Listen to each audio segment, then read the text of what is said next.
My dad gave my lake house to his new wife. He laughed. "IT's already hers." I smiled and said, "Look again."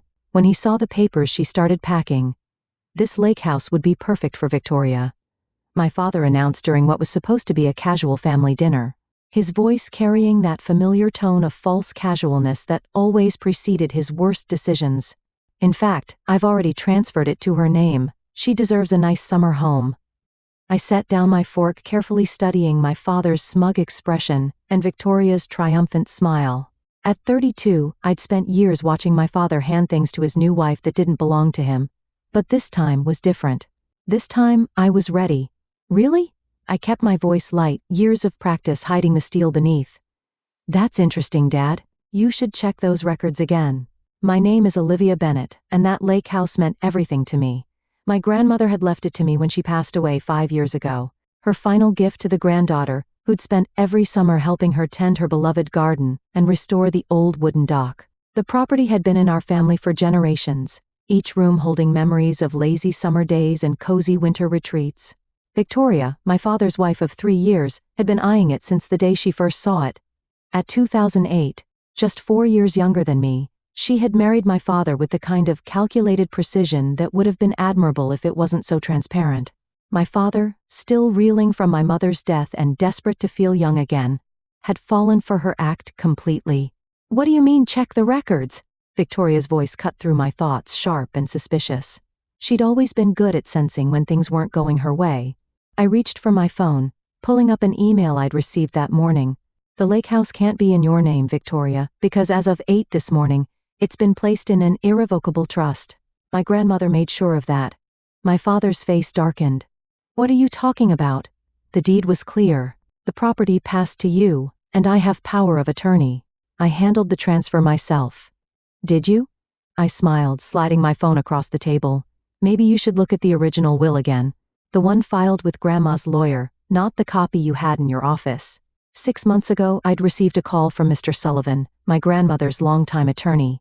He'd been concerned about some inquiries made about the property's title. "Your father's been asking questions," he warned me. "Questions that make me think he's planning something." That's when I learned about my grandmother's true gift. Not just the lake house, but the legal protections she put in place to keep it safe. The property had been placed in a trust that would activate upon any attempt to transfer ownership without proper authorization. My grandmother, it seemed, had known my father better than anyone. "This is ridiculous." Victoria snapped her perfect manicure, tapping angrily against her wine glass. "James, tell her this is ridiculous." But my father was staring at the documents on my phone, his face growing paler by the second. The trust documents were clear. Any unauthorized attempt to transfer the property would trigger immediate legal consequences. "You can't do this," he said. Finally, his voice hoarse. "I'm your father, and this was my grandmother's house," I replied calmly. "She left it to me for a reason." "Did you really think she wouldn't protect it?" Victoria stood up abruptly, her chair scraping against the floor. "You ungrateful little—" "Careful," I interrupted. "The trust has very specific provisions about harassment or interference. Mr. Sullivan is quite thorough in his documentation." The silence that followed was deafening. My father looked like he aged 10 years in 10 minutes, while Victoria's perfect composure had cracked completely. "The renovation plans," she whispered more to herself than to us. "The contractors are starting next week." I took a sip of my water, letting the moment stretch. "You'll need to cancel those. Any modifications to the property require written authorization from the trust administrator. That would be me." My father started to speak, probably to try another angle of attack, but I held up my hand. "There's more. The trust includes detailed records of every attempt to access or transfer the property over the past 6 months, including some interesting conversations with real estate agents about potential buyers. I got their attention." Victoria's face went from angry red to pale white in seconds, while my father seemed to sink further into his chair. "You've been trying to sell it?" I asked, though I already knew the answer. Mr. Sullivan's investigation had been thorough even before this supposed transfer to Victoria. "That's interesting, considering you knew Grandma left it to me specifically because she wanted it to stay in the family. We were just exploring options." Victoria tried to backpedal, but her voice lacked conviction. "For the future, property values in that area are rising." I finished for her. "Yes, I know. That's why the trust includes a provision preventing any sale without unanimous agreement from all beneficiaries. And since I'm the only beneficiary, the implications hung in the air. Not only had their attempt to transfer the property failed, but their broader plans to sell it for a profit were now impossible. My father finally found his voice. You don't understand, Olivia. Victoria and we had plans. The sale would have given us the capital to what, Dad? Fund another of Victoria's business ventures, like the boutique that mysteriously closed after 6 months, or maybe the yoga studio that never actually opened. Victoria's face flushed with anger. How dare you? James, are you going to let her talk to me like this? But my father was still staring at the trust documents, reality finally sinking in. He'd lost not just the lake house, but the potential windfall they've been counting on. I stood up, gathering my things. The trust administrator, that's me, will be conducting a property inspection next weekend. I'll need you to remove any personal items you've left there. After that, the security codes will be changed. You can't just Victoria started, but I cut her off. I can, and I will. Grandma made sure of that. She saw this coming, you know. She told Mr. Sullivan that my father would try something like this eventually. That's why she set up the trust the way she did. I walked to the door, then turned back for one final point. Oh, and Dad, you might want to check your email. Mr. Sullivan sent over some interesting documentation about your use of power of attorney. He thinks there might be some irregularities worth discussing. The look on their faces as I left was something I'd remember for a long time, but this wasn't about revenge. It was about protecting what my grandmother had entrusted to me. As I drove home that evening, I thought about all the summers spent at that lake house, helping my grandmother tend her garden and listening to her stories. She taught me more than just how to care for plants. She taught me how to stand up for myself, how to protect what mattered. Sometimes, Olivia, she told me once as we sat on the dock watching the sunset, the best defense is being prepared. People will always try to take what isn't theirs, but they can only succeed if you let them. She'd been right as usual. And now, thanks to her foresight, the lake house would stay exactly where it belonged, in the hands of someone who truly appreciated its value. My phone buzzed with a text from Mr. Sullivan. Everything go as planned. I smiled, typing back a quick response. Exactly as Grandma would have wanted. The lake house was safe, and with it, all the memories and promises it held. Sometimes the best victories are the ones you plan for long before the battle begins. The fallout from the dinner revelation was swift and explosive. The next morning, my phone was flooded with messages, angry texts from Victoria, pleading voicemails from my father, and even a few confused inquiries from family friends who had apparently been promised use of the lake house for their summer vacations. I forwarded each message to Mr. Sullivan, adding to his already substantial documentation of their behavior. They're getting desperate, he noted during our morning call. Your father just tried to schedule an emergency meeting with me. Claimed there must be some mistake in the trust documents. Was there? I asked, though I already knew the answer. Your grandmother didn't make mistakes, Olivia, especially not when it came to protecting what mattered to her. Later that afternoon, I drove out to the lake house, needing to see for myself what changes they had already made. As I pulled up the familiar gravel driveway, my heart sank. The garden my grandmother had lovingly tended for decades was partially dug up, presumably in preparation for Victoria's planned modernization. Construction materials were piled near the dock, and a large dumpster sat filled with what looked like original fixtures from the house. I was taking pictures of the damage when a car wore up the driveway. Victoria stepped out, looking less polished than usual in her hurry to confront me. You have no right to be here, she snapped, striding toward me in her impractical heels. James and I have already paid deposits to the contractors. We have plans. I lowered my phone, making sure the photos were safely backed up to the cloud. Actually, you're the one who has no right to be here. As of this morning, the security company has been instructed to treat any unauthorized entry as trespassing. Trespassing? She laughed, but there was an edge of hysteria to it. I'm James's wife. This is our summer home. No. It's my property held in a trust established by my grandmother. And those contractors you hired, they've all been notified that any work performed without proper authorization will result in legal action. Victoria's face contorted with rage. You think you're so clever, don't you? But you have no idea what you're doing. James and I had buyers lined up. Wealthy buyers. This could have set us all up for life. Set you up, you mean? I corrected her. Just like you thought marrying my father would set you up. How's that working out for you? She took a step toward me, finger pointed accusingly. Everything was fine until you interfered. We have plans for this place. Plans that would have benefited everyone.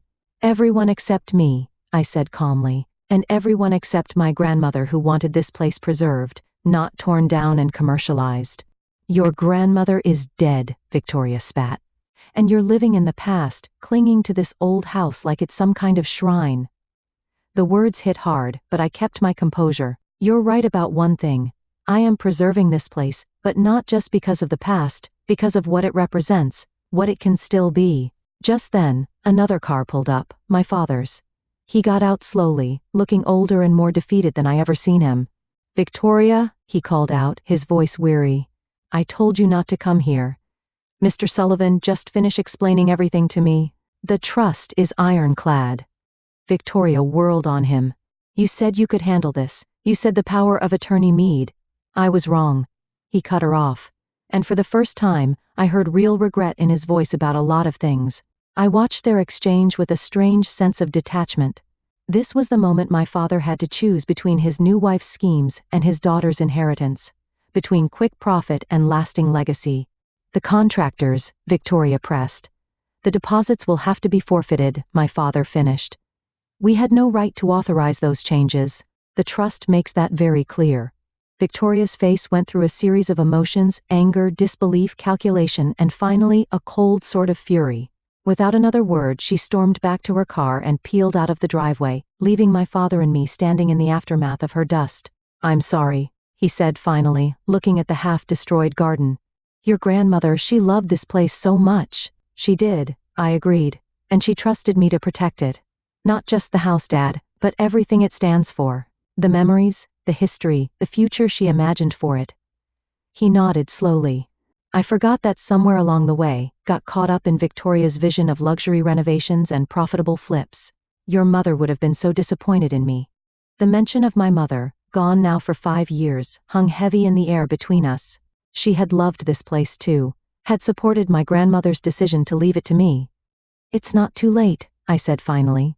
The garden can be replanted, the fixtures in that dumpster can be salvaged. It'll take work, but it's worth saving, he finished, just like your grandmother always said. I looked at him, really looked at him, and saw past the mistakes and poor choices to the father I remember from my childhood, the one who used to help me build sandcastles on the lake's beach, who taught me to fish off the old dock. You're welcome to help, I offered with the restoration if you want to.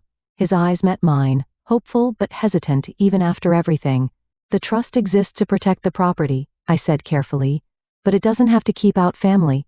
Real family, Dad, people who understand what this place means. He looked around at the garden, the house, the lake sparkling beyond. Victoria won't like that. Victoria has a choice to make then, I replied, just like you did.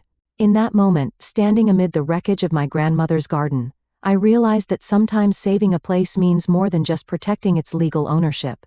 Sometimes it means giving people a chance to remember what really matters, to choose legacy over profit, family over facades. My father picked up a discarded garden tool. Where should we start? I smiled, thinking of all the summers spent working alongside my grandmother in this very garden. She always said the best place to start is wherever you're standing. Together, we begin the work of restoration, not just of the garden, but perhaps of something more fundamental. It wouldn't be easy. Victoria's influence still hung over my father like a shadow, and trust, once broken, takes time to rebuild. But as we worked, I could almost hear my grandmother's voice on the breeze. Sometimes, Olivia, the greatest victories aren't in winning the fight, but in what you choose to build afterward. Over the next few weeks, the true scope of Victoria and my father's plan changes to the lake house became painfully clear. While sorting through paperwork in my father's home office, I discovered architectural plans that would have completely transformed the property, turning the charming historic lake house into a modern luxury retreat with room for 50 guests. The contractor's invoices told an even more disturbing story. They had been hired to begin work without permits, rushing to make changes before anyone could object. The more I dug, the more evidence I found of Victoria's influence. Each modification designed to maximize profit potential, with no regard for the property's history or meaning. One evening, as I was reviewing the documents with Mr. Sullivan via video call, my father knocked on my door. He looked uncomfortable, clutching a manila envelope. There's something else you need to see, he said, placing the envelope on my desk. Victoria. She had plans beyond just renovating the house. Inside were marketing materials for Lake Victoria Resort and Spa, complete with renderings showing my grandmother's beloved home transformed into something unrecognizable. The garden would have become a parking lot, the old dock replaced by a modern marina. She had investors lined up, my father admitted, his voice heavy with shame. That's why she was so confident about the transfer. They were ready to begin construction as soon as the property changed hands. I felt physically ill looking at the glossy brochures. And you agreed to this? He sat down heavily in the chair across from me. She made it sound so reasonable, said we were foolish to let such valuable property sit unused most of the year. Called it unlocking its potential. Unused? I couldn't keep the edge from my voice. Dad, I use this house, I maintain it. I share it with family and friends. Just because we're not charging $500 a night doesn't mean it's going to waste. Before he could respond, my phone buzzed with a text from Victoria. Your precious lake house won't stay yours forever. Everyone has a price. I showed the message to my father. His face fell further. She's been like this since you revealed the trust, he said, angry, calculating. This isn't the woman I married. Or maybe it is, I suggested gently. Maybe this is exactly who she's always been. And you're just finally seeing it.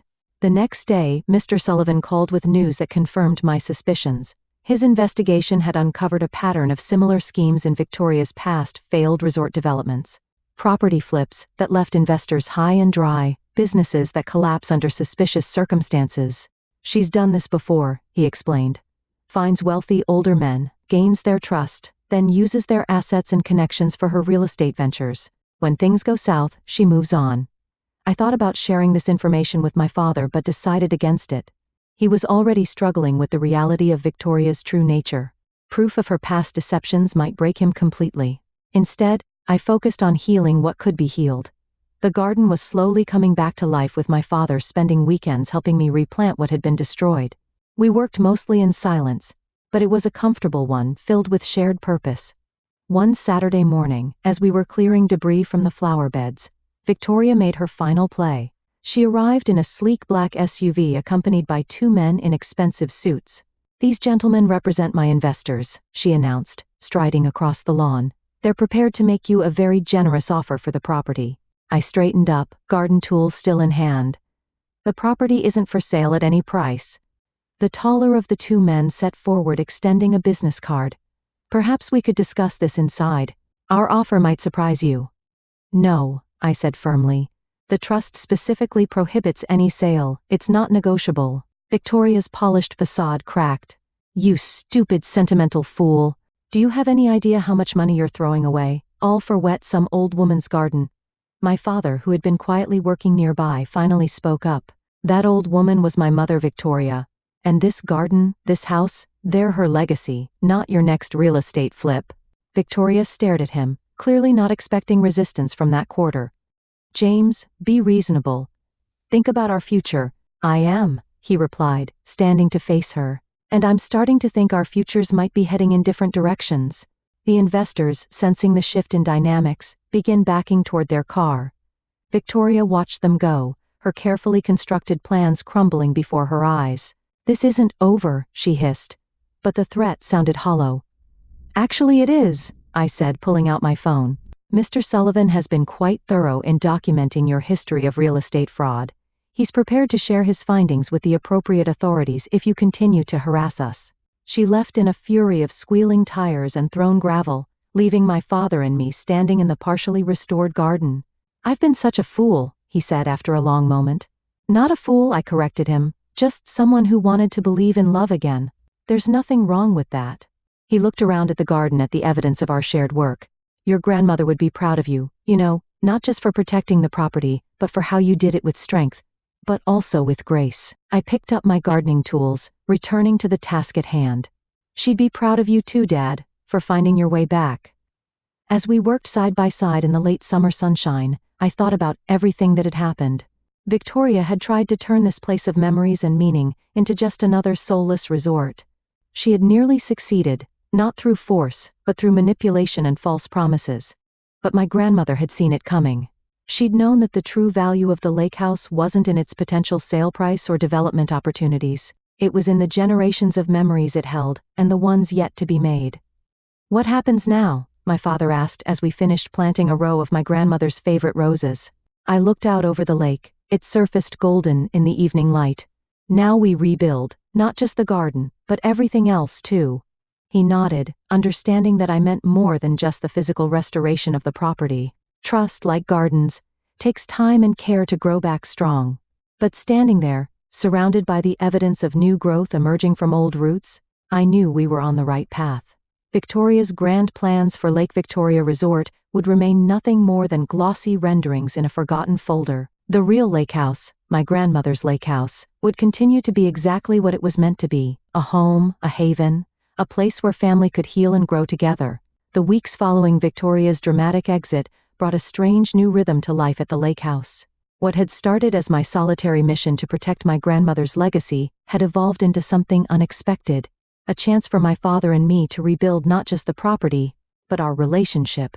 Each morning we'd arrive with coffee and work plans, tackling the restoration piece by piece. The garden came first, with my father surprising me by remembering many of my grandmother's planting preferences. She always put the lavender on the eastern edge, he'd say, or the hydrangeas need more shade than you might think. Small details that revealed he paid more attention than I've given him credit for. Victoria, meanwhile, maintained her distance, but not her silence. Her lawyers sent increasingly desperate settlement offers, each one attempting to circumvent the trust's restrictions. She's running out of options, Mr. Sullivan explained during one of our weekly update calls. The investors she promised this property to are demanding answers, and from what I can gather, she made some significant financial commitments based on her guaranteed acquisition of the lake house. Not my problem, I said, watching through the window as my father painstakingly restored the old dock board by board. No, it's not, Mr. Sullivan agreed. But you should be prepared for escalation. People like Victoria rarely accept defeat gracefully. He was right. A week later, Victoria made her final play, a direct appeal to my father that I witnessed through the kitchen window. They stood near the edge of the property, her gestures animated, her expression cycling between pleading and threatening. My father remained still, arms crossed, shaking his head repeatedly. When he finally returned to the house, his expression was grim but resolute. She wanted me to contest the trust, he said without preamble. Said, if I claimed your grandmother wasn't of sound mind when she created it, we might have a chance to invalidate it. I felt a chill despite the summer warmth. And I told her it was over. He sat heavily at the kitchen table, the weight of his decision evident in every line of his face. I filed for divorce. The announcement hung in the air between us. This wasn't what I'd expected, or even what I'd wanted when I first confronted them about the lake house. I'd simply wanted to protect my inheritance, not destroy my father's marriage. Dad, I never meet. This isn't your fault, Olivia, he interrupted. Victoria and I, what we had wasn't real. Not on her side anyway. I was just a means to an end, access to properties and connections she could exploit. Mr. Sullivan found evidence of her past schemes. I admitted, I didn't tell you because I thought it would hurt too much. He nodded, unsurprised. I started doing my own research after that day with the investors. Found some of her previous husbands had some illuminating conversations. He attempted a smile. Turns out I'm not the first man to fall for her act, just the latest. We sat in silence for a moment, the sound of the lake lapping against the shore filtering through the open windows. What now? I finally asked. Now, he said, looking around at the half-restored kitchen. We keep rebuilding the house and everything else. That evening, as the sun set over the lake, we sat on the newly repaired dock with glasses of my grandmother's favorite lemonade. The garden was coming back to life with new shoots pushing through the soil where Victoria's contractors had torn up the old plants. The house itself was slowly returning to its former charm. The modern fixtures Victoria had installed, replaced with pieces more in keeping with its history. Your grandmother once told me something I didn't understand at the time, my father said, watching a golden light dance across the water. She said that houses have souls just like people, that they remember who loved them and who didn't. I smiled, hearing my grandmother's wisdom in his words. She used to tell me that too. Said that's why this place always felt so special, because generations of our family had filled it with love. I forgot that for a while, he admitted. Got caught up in Victoria's vision of potential and investment opportunity, stopped seeing the soul of this place. But you see it now, I said. Not as a question, but as recognition. He nodded, his gaze taking in the familiar shoreline, the gardens beginning to bloom again. the weathered wood of the boathouse that had sheltered our family's small fleet of canoes and kayaks for decades. I see it, he agreed, and I'm grateful you fought to protect it, even when that meant fighting me. The sound of a car coming up the driveway interrupted our moment. Mr. Sullivan stepped out holding a folder. Good news, he called as he approached the dock. Victoria has officially withdrawn all claims against the property. The trust stands unchallenged. As Mr. Sullivan explained the legal details, I found myself looking not at him, but at my father. The tension that had lived in his shoulders since this all began had finally eased. He looked more like the father I remember from childhood, present, engaged at peace. The lake house was safe just as my grandmother had intended, but she had protected more than just property with her foresight. She had created the opportunity for healing, for truth, for reconciliation, and fighting to preserve her legacy. I'd unexpectedly recovered something I thought was lost forever, my father.